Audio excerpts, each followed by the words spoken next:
Hello students, welcome to my class. आप सभी का स्वागत है हिंदी कक्षा में। तो बच्चों, हम अपनी पिछली कक्षा में पढ़ चुके हैं गद्य शिक्षण और पद्य शिक्षण के बारे में। इकाई 3 के अंतर्गत हम ये पढ़ रहे थे। हमने कुछ प्रकार का शिक्षण पढ़ना है इस इकाई 3 के अंतर्गत, जिसमें गद्य शिक्षण पद्य शिक्षण को हम पढ़ चुके हैं। और अभी बाकी है नाटक शिक्षण, कहानी शिक्षण, रचना शिक्षण और व्याकरण शिक्षण। तो आज हम स्टार्ट करने वाले हैं 3rd यूनिट के तीसरे बिंदु को, जिसे हम ग कहते हैं। ग पार्ट को स्टार्ट करने वाले हैं उसके, जिसके अंतर्गत हम पढ़ेंगे नाटक शिक्षण। तो हमारा आज का टॉपिक है, आज का प्रकरण है नाटक शिक्षण। अब नाटक क्या होता है ये सभी को पता होगा, लेकिन कुछ चीज़ें इससे संबंधित हैं। हमें ये पता है नाटक करना क्या है, अभिनय करना। और वैसे इस विधा को आप अच्छी तरह से जानते होंगे। कैसे? तो आप सभी ने BA MA के अंदर ये पढ़ा है कि नाटक शिक्षण या नाटक किसे कहते हैं, नाटक किस तरह से, किसको नाटक कहते हैं, नाटक के तत्व क्या होते हैं, नाटक के आदि आचार्य कौन माने जाते हैं।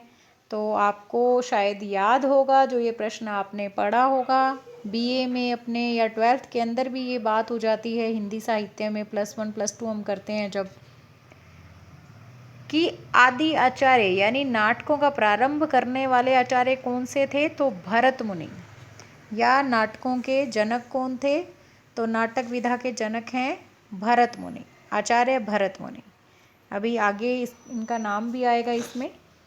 तो यहाँ पे हम जब नाटक की बात करेंगे तो नाटकों का मतलब कि ये नाटक शब्द, सबसे पहले ये जो विधा है ये संस्कृत से आई है। तो आपको सभी को ही पता है कि हमारी हिंदी भी तो संस्कृत से ही निकली है ना। तो ये भी कहाँ से आई है, ये विधा भी ये संस्कृत से आई है।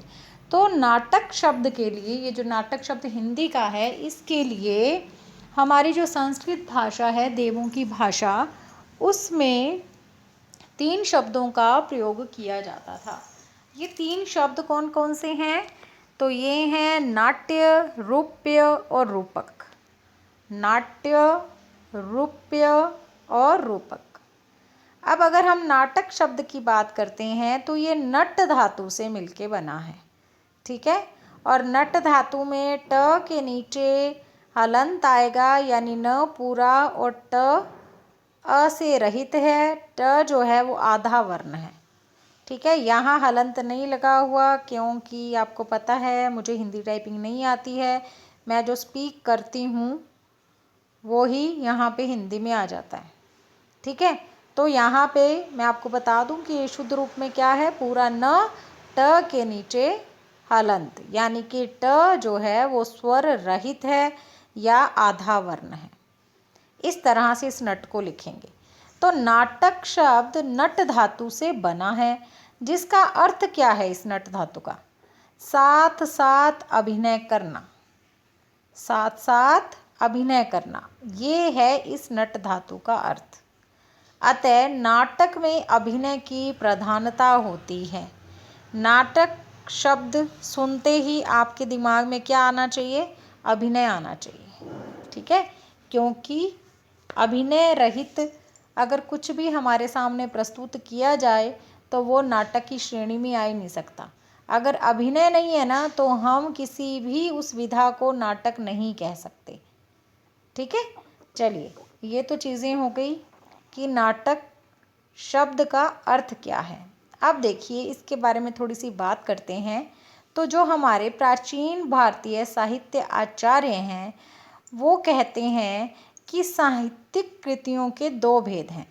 यानी साहित्य के अंतर्गत, यानी हिंदी साहित्य समझ लो, या संस्कृत का साहित्य, या किसी भाषा का साहित्य जो लिटरेचर है, ठीक है।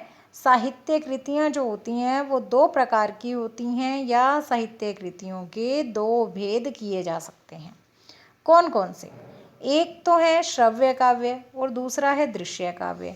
श्रव्य काव्य तो ऐसा काव्य जिसे सुना जाता है, ठीक है। श्रव्य का मतलब क्या होता है, श्रवण। कौशल पढ़ा है ना आपने 1st यूनिट में, तो उसी की बात है। तो श्रवण कौशल का मतलब सुनना, तो श्रव्य काव्य का मतलब ऐसा काव्य जिसे सुनकर आनंद की प्राप्ति हो या आनंद उठाया जा सके। ठीक है, तो इस तरह से एक तो है श्रव्य काव्य और दूसरा है दृश्य काव्य। दृश्य काव्य, दृश्य का मतलब देखना। ठीक है, दृश्य का मतलब देखना। तो ये काव्य कैसा है, जिसे देखा जाए। पहले में हम सुन करके आनंद की अनुभूति होती है या आनंद प्राप्त करते हैं या मनोरंजन करते हैं, और दूसरे प्रकार में दृश्य काव्य में हम देख करके फिर आनंद की प्राप्ति करते हैं या फिर हमारा मनोरंजन होता है।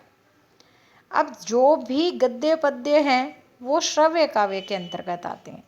गद्य पद्य हम जो पढ़ते हैं, गद्य पढ़ चुके हैं, गद्य को किस प्रकार से पढ़ाया जाता है, पद्य को किस प्रकार से पढ़ाया जाता है, इनकी विधियां कौन कौन सी हैं, इनको किन सोपानों में पढ़ाया जाता है, या फिर इन्हें पढ़ाने के उद्देश्य क्या क्या होते हैं, इन सब पे हम बात कर चुके हैं ना पहले। तो इस तरह से ये जो गद्य पद्य हैं वो कौन से काव्य के अंतर्गत आएंगे, श्रव्य काव्य के। और नाटक दृश्य काव्य के अंतर्गत आएगा, क्योंकि नाटक को क्या किया जाता है, अभिनय को क्या किया जाता है, देखा जाता है। गद्य पद्य को तो सुनकर के भी आपको आनंद की अनुभूति हो सकती है, लेकिन अगर आप नाटक को केवल सुनेंगे तो आपको कुछ भी उसका नॉलेज नहीं मिल पाएगी, उसका ज्ञान नहीं हो पाएगा। ये कह सकते हैं कि आपको कोई आनंद प्राप्त नहीं होगा, क्योंकि काव्य का मतलब है जिसे हम पढ़ सकें, सुन सकें। तो देखिए, तब तक हमें आनंद की अनुभूति नहीं होगी जब तक कि वो हमें समझ नहीं आएगा। अब आप एक बात देखिए, नाटक में होता क्या है, विभिन्न पात्र होते हैं। ठीक है, विभिन्न पात्र होते हैं, विभिन्न पात्र अपने अपने डायलॉग्स बोलते हैं, जिन्हें हम कहते हैं संवाद बोलना। ठीक है, अपनी अपनी लाइंस बोलेंगे ना, अपने अपना संवाद बोलेंगे। अब वो दिख नहीं रहे हैं, वो केवल सुनाई दे रहे हैं। तो जो चीज़ आपको ऐसा आनंद प्रदान करेगी जिसे कि आप देखेंगे, वैसा सुन करके आपको महसूस नहीं होगा। आप अब सीधी तरह से ही समझ लो, नवरात्रे चल रहे हैं, तो इस बार तो मानो कोरोना की वजह से त्यौहार ना त्यौहार होने के बराबर ही है, तो कोई रामलीला वगैरह नहीं हो रही। नहीं तो क्या होता है, पहले नवरात्रे के दिन से ही रामलीला स्टार्ट हो जाती है। तो हम जब स्टेज पे पात्रों को अभिनय करते हुए देखते हैं, वो नाटक ही तो होता है ना, रियल राम थोड़ी है, वो वास्तविक राम थोड़ी हैं, या रियल वाले रावण थोड़ी हैं, रियल वाली सीता थोड़ी है। तो कोई भी पात्र जो है वो सच्ची वाला नहीं है, वो अभिनय कर रहे हैं। तो इसके आधार पर हम उसको देख करके आनंद की अनुभूति करते हैं, तभी हम देखने के लिए जाते हैं वहाँ पे। तो आप ये देखिए, अगर किसी दिन हम गए देखने के लिए रामलीला, और वो जो पर्दा हटा करके जो हमें दिखाया जाता है, वहाँ पे स्टेज पे एक पर्दा होता है ना, रंगमंच पे किया जाता है इसको, अभी आगे लाइन भी आएगी। ठीक है, तो आप ये देखिए कि वहाँ पे वो जो पर्दा लगा है, उस पर्दे को बिना हटाए हुए केवल पीछे से पात्र अपनी जो है आवाज़ हमें सुनाए, केवल श्रव्य हो, वो दृश्य ना हो, तो शायद हम उस दिन तो चले गए हैं तो उस दिन भी वापस आ जाएंगे वहाँ से बिना कंप्लीट उसको सुने हुए, बल्कि अगले दिन हम जाना भी नहीं पसंद करेंगे, क्योंकि हमें तभी बोध होता है या तभी आनंद की अनुभूति होती है या तभी हमारा मनोरंजन होता है, तभी हमें कुछ अच्छे से समझ में आता है, जब प्रत्येक पात्र हमारे सामने उपस्थित होकर स्टेज पर और फिर डायलॉग्स बोलता है, हमें दिखाई देता है, दृश्य होता है वो, ना कि केवल श्रव्य। तो इस तरह से ये नाटक की विशेषता है कि नाटक दृश्य काव्य के अंतर्गत आता है, ना कि श्रव्य काव्य की। तो जो हमारे प्राचीन भारतीय साहित्याचार्य हैं, जो कि साहित्य कृतियों को दो भेदों में बांटते हैं या फिर दो भेद करते हैं, दो प्रकार बताते हैं उसके, पहला श्रव्य काव्य और दूसरा दृश्य काव्य। तो जो गद्य पद्य है वो तो आएगा श्रव्य काव्य में, और जो नाटक है वो आएगा दृश्य काव्य में। ठीक है, चलिए, नाटक साहित्य की प्राचीनतम विधा है। तो जैसे मैंने ये बताया आपको कि संस्कृत में इसके लिए रूपक, रूप्य और ये शब्द यूज़ होते हैं, तो संस्कृत आपको पता ही है बहुत ही हमारी जो है प्राचीन या कह सकते हैं या देवों की भाषा कह सकते हैं, ठीक है, हमारी हिंदी भाषा की जननी है, तो वहाँ भी संस्कृत भाषा में नाटकों का उदय हुआ है या नाटक लिखे गए हैं। तो सोचो, तो यहाँ पे ये जो हमारा जो नाटक साहित्य है या नाटक शिक्षण है वो साहित्य की प्राचीनतम विधा के अंतर्गत आता है। कोई नई विधा नहीं है ये बहुत प्राचीन विधा है। नाटक का अभिनय रंगमंच पर होता है। अभी मैंने कहा ना, रंगमंच की ज़रूरत होती है, यानी स्टेज की ज़रूरत है। नाटक के आदि आचार्य भरत मुनि माने जाते हैं। तो नाटक के जनक कौन है या नाटक की शुरुआत करने वाले कौन है? आदि आचार्य इसके माने जाते हैं भरत मुनि। उनके अनुसार किसी भी अवस्था में अनुकरण को नाटक कहते हैं। किसी भी अवस्था में अनुकरण, तो भरत मुनि क्या कहते हैं कि किसी चीज़ की नकल करना, किसी व्यक्ति की नकल करना कह लो, या फिर हम ये कह सकते हैं कि किसी की भी नकल करना, अनुकरण करना क्या है? नाटक है। ठीक है, तो भरत मुनि अपने ये विचार प्रकट करते हैं कि किसी भी अवस्था में, किसी भी परिस्थिति में, किसी भी स्टेज पर नकल करना, अनुकरण करना नाटक है। ठीक है, समझ में आ गया होगा आपको ये। तो ये है अवधारणा कह लो, चाहे कॉन्सेप्ट कह लो, या फिर हमें एक अर्थ समझना था कि नाटक आखिर है क्या, नाटक शिक्षण आखिर है क्या, तो वो हमें यहाँ पे पता चल गया है। अब हम पढ़ेंगे, एक मिनट,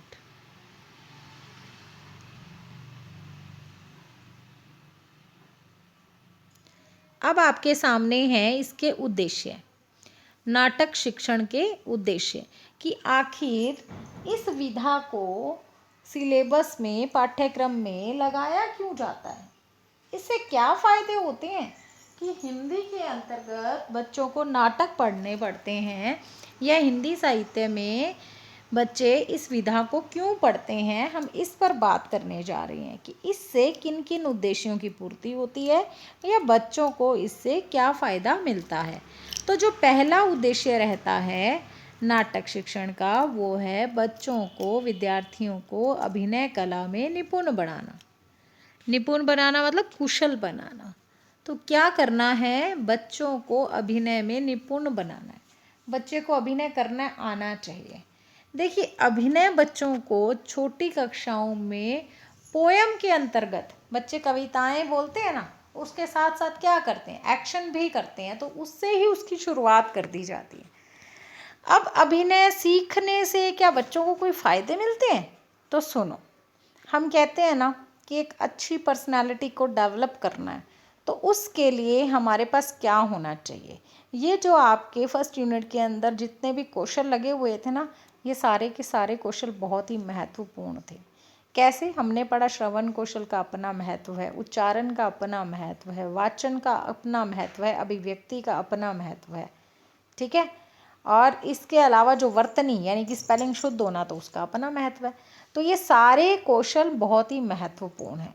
तो आप देखिए, ये जो कौशल महत्वपूर्ण है, तो यहाँ पे जो अभिनय की बात हुई है, अभिनय के द्वारा क्या होता है बच्चों? अभिनय के द्वारा सबसे पहली चीज़, तो जब बच्चा अभिनय सीखेगा यानी अपने डायलॉग्स बोलेगा, तो पहले वो दूसरे वाले के डायलॉग सुनेगा, तभी तो उसको समझ के जवाब देगा, या फिर सिर्फ अपने डायलॉग बोलता जाएगा। नहीं होता ना ऐसा। नाटक में क्या होता है, प्रत्येक पात्र अपना रोल प्ले कर रहा होता है, तो पहले एक पात्र जब अपना सीन या फिर अपना डायलॉग कंप्लीट कर लेता है, तो उसके बाद उसके जवाब में दूसरा बोलता है।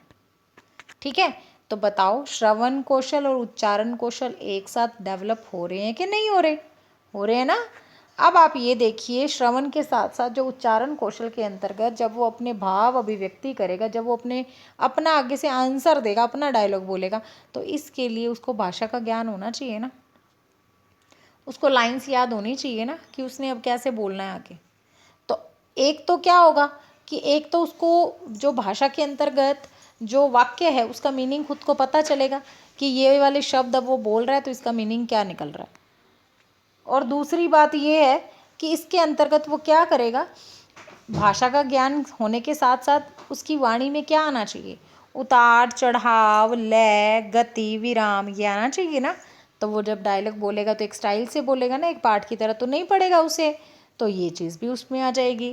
फिर विचार अभिव्यक्ति, ठीक है, ऐसा नहीं है कि सब कुछ रट्टा रटा ही बोलेगा, उसके खुद के भी विचार उसमें ऐड होंगे, क्योंकि मान लिए कि लाइंस तो उसने याद की हैं, लेकिन जो भाव हैं, जो उसके मनोभाव हैं, या जो कह सकते हैं जो चेहरे के भाव हैं, जो फेस एक्सप्रेशन है, वो तो उसके खुद के हैं ना, तो उसमें भी वो कुशल हो जाएगा। तो हम बच्चे के जिस सर्वांगीण विकास की बात करते हैं, तो बच्चे में श्रवण कौशल का, उच्चारण कौशल का, वाचन का, वर्तनी का, और इसके अलावा अभिव्यक्ति का उसको ज्ञान होना ज़रूरी है अगर सर्वांगीण विकास बच्चे का करना है तो क्या इस उद्देश्य की पूर्ति ये नाटक नहीं कर रहा है ना।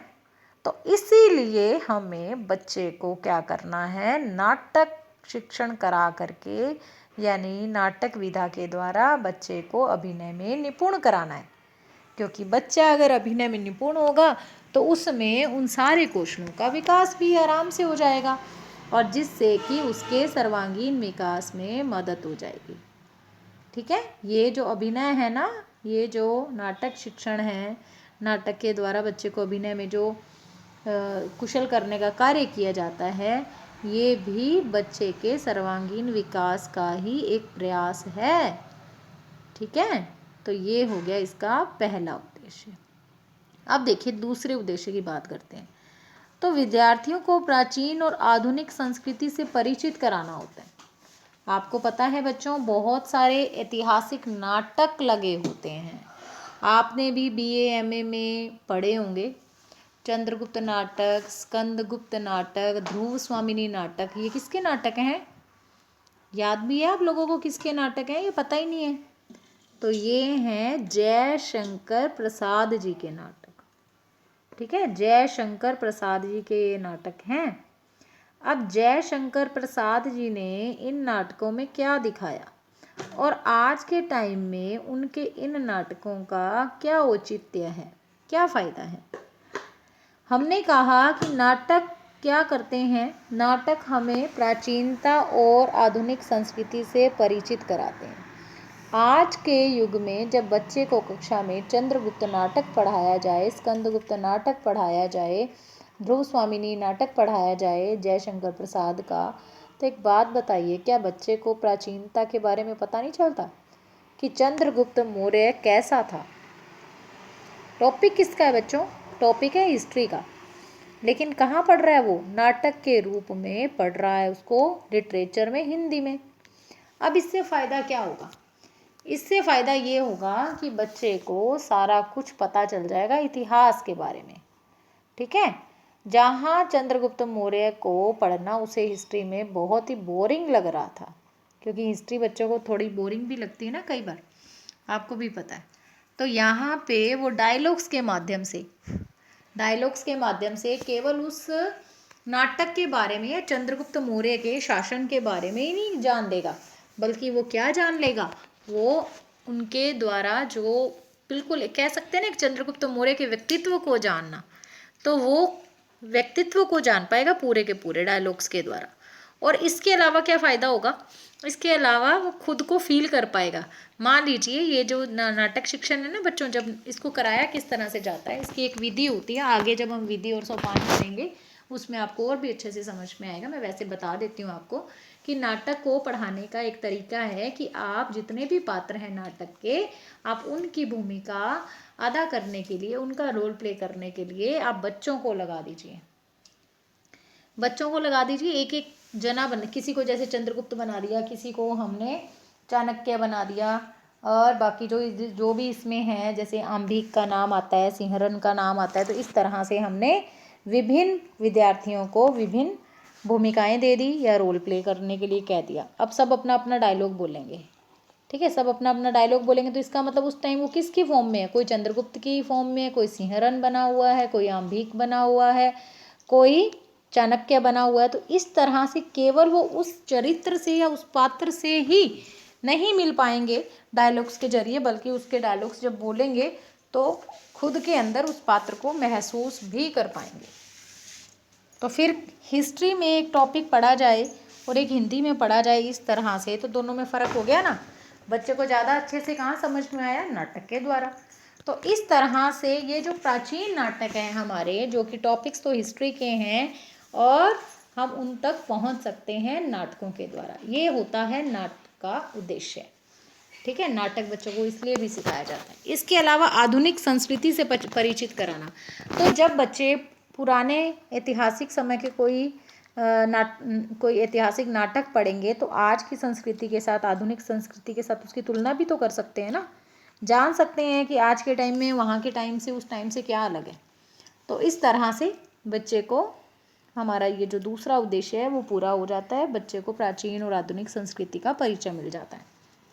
इसकी बात है विद्यार्थियों में संवाद, लेखन कला एवं नाट्य कला के विषय में विकास करना। तो बच्चों को डायलॉग्स अच्छे से बोलने आ जाते हैं, लिखना अच्छे से आ जाता है, शब्दों का उसका जो ज्ञान है वो बढ़ जाता है, कला में निपुण हो जाता है, यानी नाट्य कला में वो बच्चा निपुण हो जाता है। इस तरह से बच्चे के सर्वांगीण विकास में ये कदम की भांति हम इसको कह सकते हैं। इसके अलावा विद्यार्थियों के सूक्ति भंडार में वृद्धि होना। बच्चे जो डायलॉग्स बोलते हैं ना, उससे उन्हें बहुत सारे नए नए वर्ड्स, बहुत सारे नए नए शब्द जानने को मिलते हैं, उनके शब्द ज्ञान में वृद्धि होती है, शब्द भंडार में वृद्धि होती है।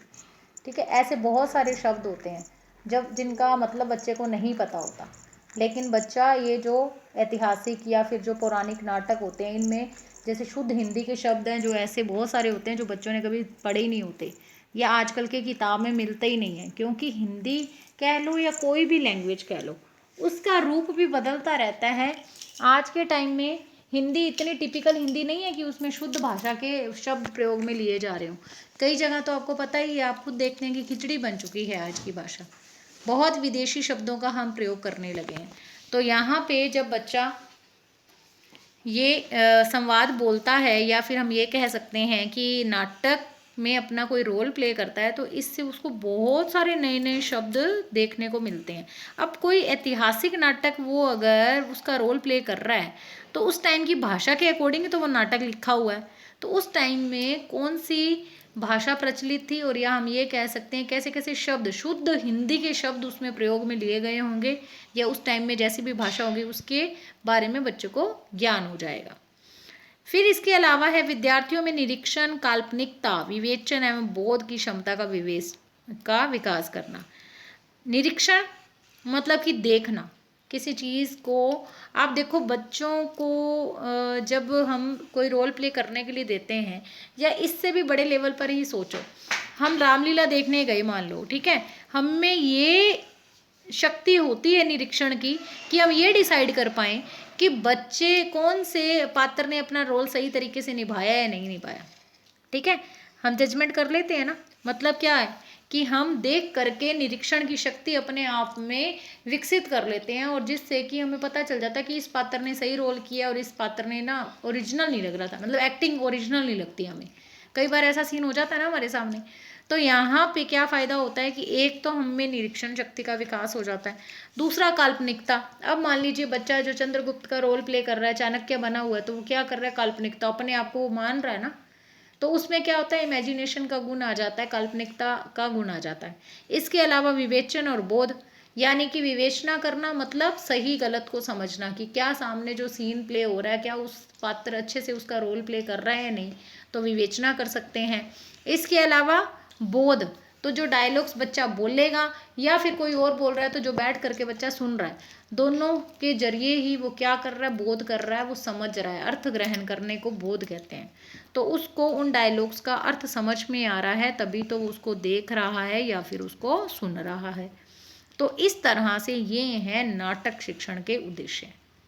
विद्यार्थियों को अभिनय कला में निपुण बनाना, विद्यार्थियों को प्राचीन एवं आधुनिक संस्कृति से परिचित कराना, विद्यार्थियों में संवाद, लेखन कला, नाट्य कला के विषय में विकास करना, विद्यार्थियों के सूक्ति भंडार में वृद्धि करना, विद्यार्थियों में निरीक्षण, काल्पनिकता, विवेचन एवं बोध की क्षमता उत्पन्न करना या विकास करना उसका। तो ये है नाटक शिक्षण के उद्देश्य। आज हमने नाटक शिक्षण या नाटक की क्या अवधारणा है, क्या कॉन्सेप्ट है, उस पर बात कर ली और उसके उद्देश्य पढ़ लिए कि आखिर नाटक को क्यों पढ़ाया जाता है, यह नाटक विधा क्यों लगाई गई है हिंदी साहित्य के अंतर्गत। ठीक है, तो ये हमारी यूनिट 3 का जो 3rd पॉइंट आज हमने स्टार्ट किया है, ग भाग जो आज हमने स्टार्ट किया है, उसके अंतर्गत सिर्फ स्टार्टिंग ही हुई है।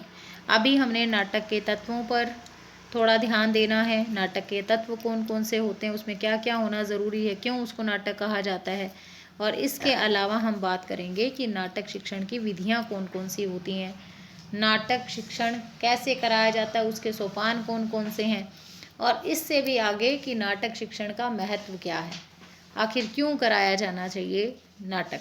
वैसे जो जो उद्देश्य है ना वही आएंगे वहाँ पे, लेकिन महत्व में 1-2 पॉइंट और भी ऐड हो जाएंगे जिनको हम अगली कक्षा में देखेंगे। तो इस तरह से अब हमारी अगली कक्षा भी इससे ही संबंधित होगी। तो अब हम मिलेंगे अगली कक्षा में। मिलेंगे क्या, आप सिर्फ मुझे सुनते ही हो, तो अब आप मुझे सुनोगे अगली कक्षा में। धन्यवाद। अपना ध्यान रखिए।